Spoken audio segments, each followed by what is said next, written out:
ہاں پھر سن لو کہ ہم نے موسیٰ کو کتاب عنایت کی تھی تاکہ ہم ان لوگوں پر جو نیکوکار ہیں نعمت پوری کر دیں، اور اس میں ہر چیز کا بیان ہے اور ہدایت ہے اور رحمت ہے، تاکہ ان کی امت کے لوگ اپنے پروردگار کے روبرو حاضر ہونے کا یقین کریں۔ اور اے کفر کرنے والو، یہ کتاب بھی ہم ہی نے اتاری ہے برکت والی، تو اس کی پیروی کرو اور اللہ سے ڈرو تاکہ تم پر مہربانی کی جائے۔ اور اس لیے اتاری ہے کہ تم یوں نہ کہو کہ ہم سے پہلے 2 ہی گروہوں پر کتابیں اتری ہیں اور ہم ان کے پڑھنے سے بے خبر تھے، یا یہ نہ کہو کہ اگر ہم پر بھی کتاب نازل ہوتی تو ہم ان لوگوں کی نسبت کہیں سیدھے رستے پر ہوتے۔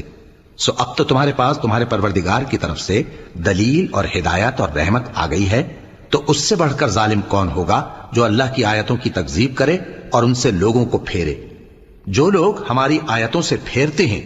اس پھیرنے کے سبب ہم ان کو برے عذاب کی سزا دیں گے۔ یہ اس کے سوا اور کس بات کے منتظر ہیں کہ ان کے پاس